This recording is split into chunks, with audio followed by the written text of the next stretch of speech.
we show you the next interview, let's give you a few useful announcements relating to book and art festivals in Nigeria. The top 3 book and art festivals are set to hold within the next 1 month. First to start is the 2014 Port Harcourt Book Festival, formerly known as the Garden City Literary Festival, which started yesterday, October 20, and will end on the 25th of October 2014 at Port Harcourt. This year's festival is special as it falls within the Port Harcourt World Book Capital Tenure and the Nigerian Centenary Year. The theme is Possibilities for Nigeria at 100, with focus on youth. The festival is one of the biggest in Africa, and this year's edition is the 7th since it started. The oldest running book and art festival in Nigeria, and one of the most popular in Africa, is the Lagos Book and Art Festival, LABAF. This year's edition is the 16th edition of the festival. That's amazing consistency considering the challenges of running book and art festivals in Nigeria. The Committee for Relevant Art, KORA, the organizer of the festival, has declared 2014 the Shoyinka year and proclaimed the theme of this year's edition as Freedom and the Word. This year's festival will take place between November 14 and 16 in Lagos. The Ake Art and Book Festival, which started with a bang last year in Abeokuta, has a follow-up edition that will take place between 18th and 22nd of November 2014. This festival is 5 days of book chats, panel discussions, interviews, music, film, performance dance, school visits, and book reviews. So why don't you put those dates down and visit Nigeria's own version of some of the more globally popular book festivals. Our next guest, Steve Shaba, is a veteran in Nigeria's publishing sector. He is the founder of Craft Books Publishing, and over the last few decades, he has become a highly respected player in the sector. He joined us to explore the publishing industry in Nigeria and share some of his own experiences. Please join us after this break.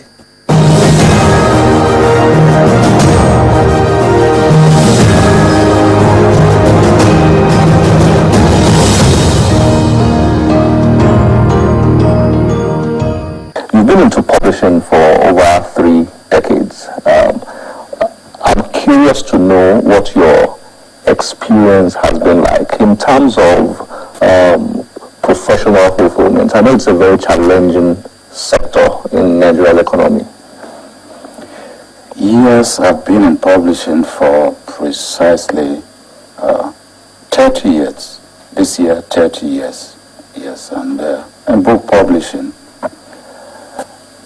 I feel fulfilled because I have a passion for literature and publishing, and I've tried to carve a niche for myself in that area. So it's been rewarding, not in terms of finance, but the joy in seeing my authors getting their books out. And I remember the early years when we come out with new books, and compared to now, the production is by far greater than what we used to do in the early days. You can compare the books we do now to books that are published abroad in terms of production quality. In fact, what we do here, I will say that they're much better because our books don't break. We sew them. Books that are produced abroad, if you open them, if you put them on the table and you open them wide, they could break into 2. But you can do that with our books. Whether they are over 600 pages, you can open them wide on the table, they won't break. We sew them.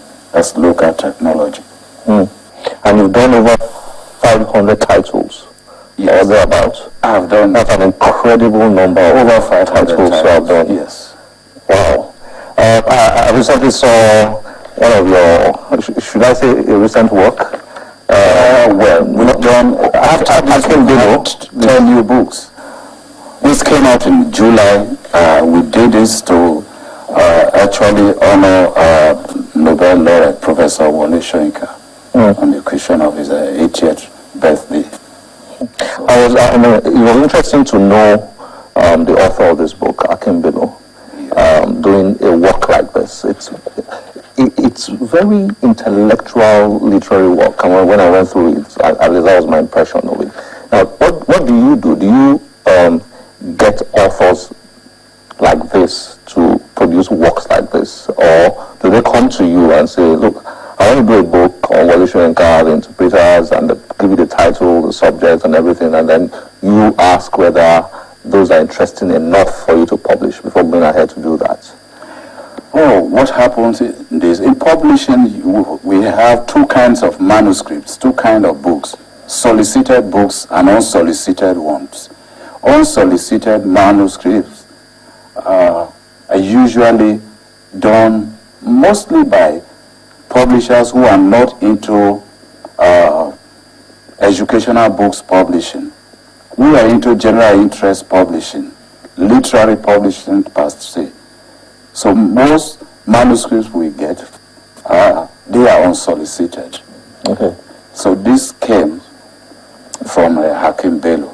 This was an unsolicited book because he tried to create a template or a kind of a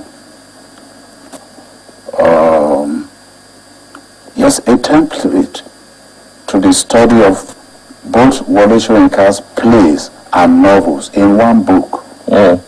And he has redressed and addressed sufficiently the question of the difficulty of understanding Wole Soyinka. Anyone reading this book will find a very good foundation towards the study of Wole Soyinka's work. The publishing sector in Nigeria has been reduced to textbook publishing, basically, because I can't see a publishing firm in Nigeria succeed as much as it should in terms of finances now without publishing textbooks. Those who publish novels and fiction works and even non-fiction works that are non-academic, they tend to struggle. That's my observation. Is it a wrong observation? You are right. But we are there. I'm in, for instance, in tertiary general publishing, particularly literary works. And some people tell me, how do you manage to publish poetry? That is a taboo among some publishing houses. Poetry is almost a no-go area. But I do. We have over 100 titles. And this year we've done a few.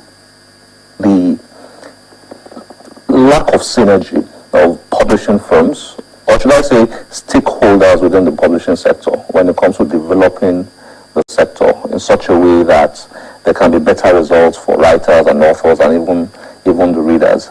I think there's a problem there. I would like to know your opinion about that. For example, recently, the tariffs that were added to book importation in Nigeria.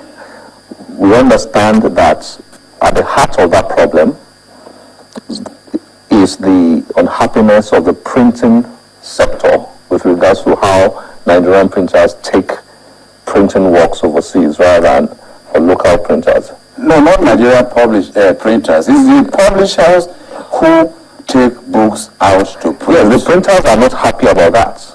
We understand that was what led to the problem in the first instance. I stand to be corrected. But basically, it seems those who are stakeholders in the publishing sector don't seem to work together well enough to help that industry grow in Nigeria. I agree with you. I think we need a working synergy, at least, between the publishers and the printers. We have two simultaneous associations.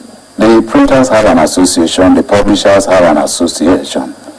If they can work together, I believe that the quality of the works that are being printed in Nigeria can be compared to whatever is done abroad.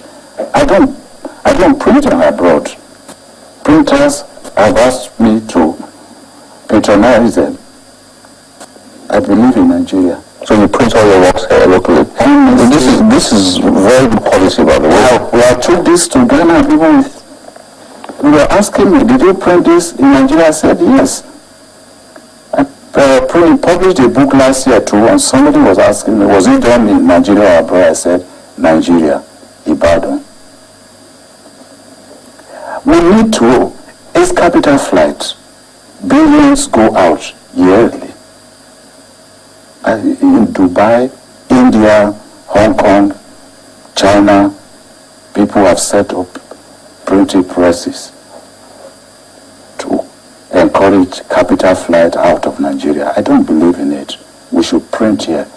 We should give the printers a chance. Give the printers tax holidays. Thank you very much, sir, for joining us on the Channels Book Club. Thank you, sir. It's a pleasure having you.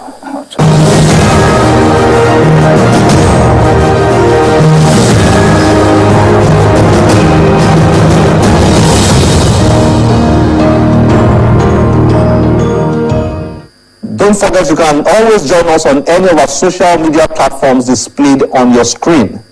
My name is Olakunle Kasumo. Remember, one great book can change your life. Bye-bye.